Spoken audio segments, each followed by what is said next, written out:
Hi, welcome. Thanks for coming to the Psychology of Popularity. I'm glad that you selected this course. I'm excited to tell you about some of the work that I've been doing and lots of researchers have been doing in the area of popularity. When we talk about popularity, a lot of people will sometimes say that it's really subject that people studying in psychology. Isn't this just something that is important in high school or in adolescence? What difference does this really make in the real world? Maybe a good way to start is for us to talk a little bit about how popularity really does play an important role. In this graphic, what you can see is that even starting at a very young age, and this graphic is from over 30 years ago, children spend for more time of their working hours surrounded by their peers than surrounded by adults. You can see here that between ages of about 2 all the way until pre-adolescence there is this dramatic and encouraged tendency of kids to interact with their peers. So of course, if those interactions are oversized, difficult, filled with victimization, that's going to have a big effect over the developing child. What you don't see over this graphic is that those tendencies just increase dramatically in adolescence. Once kids get into adolescence, of course, it's totally uncool to spend any time with adults. And we see even more increases in the amount of time spent with peers. In fact, that we know this that starting at the age of 3. Children can already tell you which kids are the most popular, which kids are the least popular, and which kids are kid or not affiliation with their peer at all. So starting for very early in childhood, popularity become a really important construct, a variable that really has impact over time. Now once we pass through childhood we get into adolescence, there are actually some biological reasons why popularity starts playing a big role. What you can see here, this is a graphic of the brain, and what we know now is that from the time that the puberty transition starts, adolescent's brain starts to mature, but the adult brain doesn't mature at the exact same time. It actually starts in the back, and then the development of the brain kind of moves up forward. So what means of the parts of the brain, they are developing the most of the parts that are below the cortex. In other words, the parts that are shaded with most mammals, and those things are kind of instinctual drives and think what you want for quick rewards. And one of those pieces in the limbic system that's really important is the desire for social reward. The reason why in adolescence there thing big push for our brain telling us to go out and get social rewards is because it's the way of helping us to develop autonomy for adults. It's basically telling us your parents aren't cool anymore. You want to be able to go out and learn how to be self-sufficient. You're not going to be taken care of by your parents for the rest of your life, so our brains make us really interested in hanging out with peers, being very excited about with parents with peers. As a result, we tend to be very interested in what we can to make as want to get reward from people our age. And simultaneously we become less interested in adults, so that's totally nature. Fortunately, all that develops before the part of the brain in the front of that helps us to exert control of those impulses and keep us from doing this impulsive. Then doesn't develop until later, so we don't really see that happen, which is why in the adolescence they last a week talking developing. So that's why we see things hatch incurs in and desire to do what peers do and care what peers think adolescence. So that's a big part of what's happening how we grow up.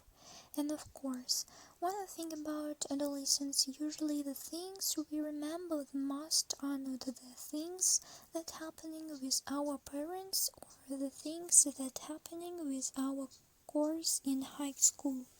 But we really think about who was popular, how much was I embraced in front of other peers, how much can I make sure that I'm meeting people to be friends with or to date, and that becomes really important.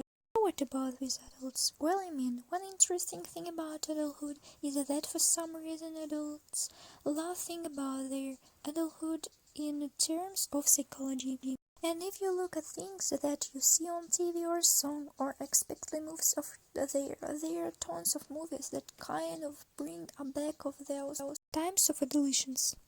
And we really are talking about peer relationships and friendships.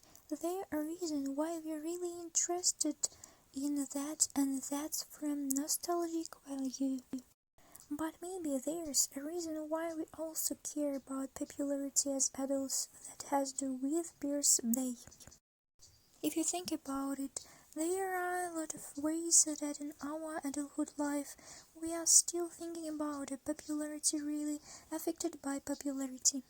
And hopefully that's why you're here. You're here so that way you can get an idea about how popularity is affecting how happy you are today, how successful you are today, and how your relationships are going today. There are a lot of different ways that we see this, and probably know much more than we have seen for decided earlier. We see all this earlier in social media. So social media is really pulling us all back into that adult science world of caring about who responded to our Facebook likes and posts, and how many Twitter followers we have, and which pictures we put up, and how many people have paid attention to that. It's kind of in a way of playing out the idea of popularity all over again, but it's doing it in a way that's explicit and measurable, and there are number next to it. So it's affecting us as adults. It's certainly affecting those adolescents growing up today, but it's also affecting us as adults. People sometimes even get very hyped up about how often their posts have been paid attention to, or they seem to try and get more relationship through high school. The way that we really see popularity playing a role is our big fixation with celebrities. And if you think about it, celebrities are kind of the popular kid in the adult high school. For some reason, and all you have to do is go to the grocery store and kind of see all the magazine there. We are remarkably excited about what they are doing and what they look like and what they say and what their opinions are. This is a big marketing strategy to get celebrity endorsers, with the idea that if a celebrity dies a product of a spouse a worldview, we might be more likely to have similar attitudes. And the reason why is it's playing up on their same idea of popularity. What we will see what those people do as highly inflation. In fact, a lot of marketing is really geared toward leveraging the same types of popularity dynamics in character. And when you think about marketing from the perspective of popularity marketing, we are really seeing that when it comes to campaign and presidential campaign, there's really a way which we trying to be popular toward the same types popularity politics. And that really plays an important role, and it's something that's affecting of role culture, and that has a lot to do with popularity. But even if we go by the perspective of the event culture, how is popularity affecting your life? What I think what you are expressing are related have a lot to do with popularity, as many as have studied it childhood and adolescence. Well, if you work in an office with other people, when you've probably noticed that there are some ways that the office has some of the kinds of likes and group and relation what there was high school. It might be far more sophisticated. It might be spent in a way that's a little bit different. No one kind of playing on a playground of dating kids that have to see the correct of the room in the workplace. But there are ways in which some people tend to have which more influence in meeting people really want to have they have to say. They have a way of really getting people laughing.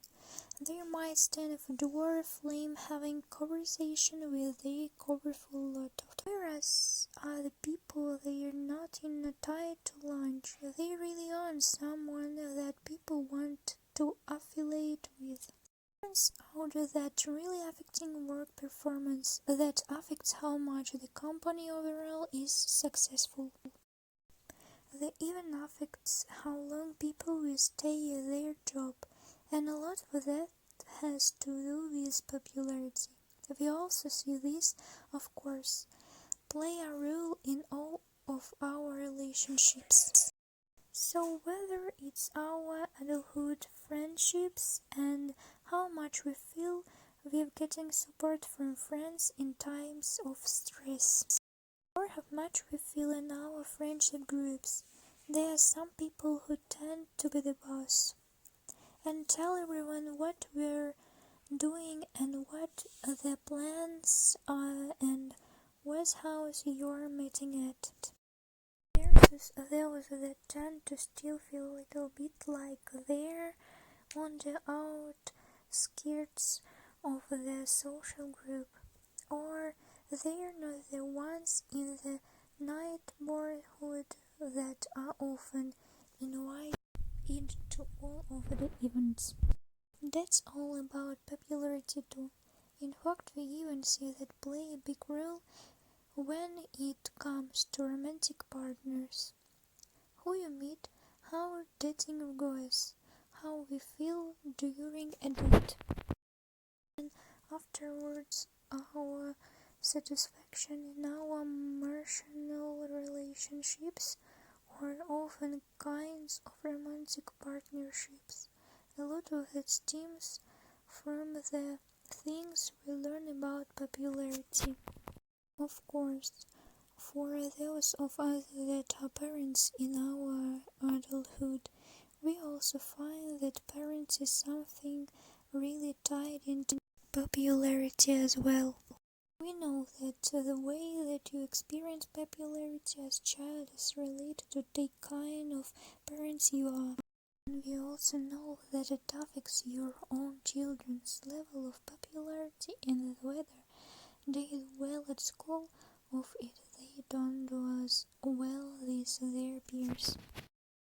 We also know that how kids deal with popularity today, especially in the world of social media, is very different than how we all dealt with this thing back when we were kids, way before social media even got started.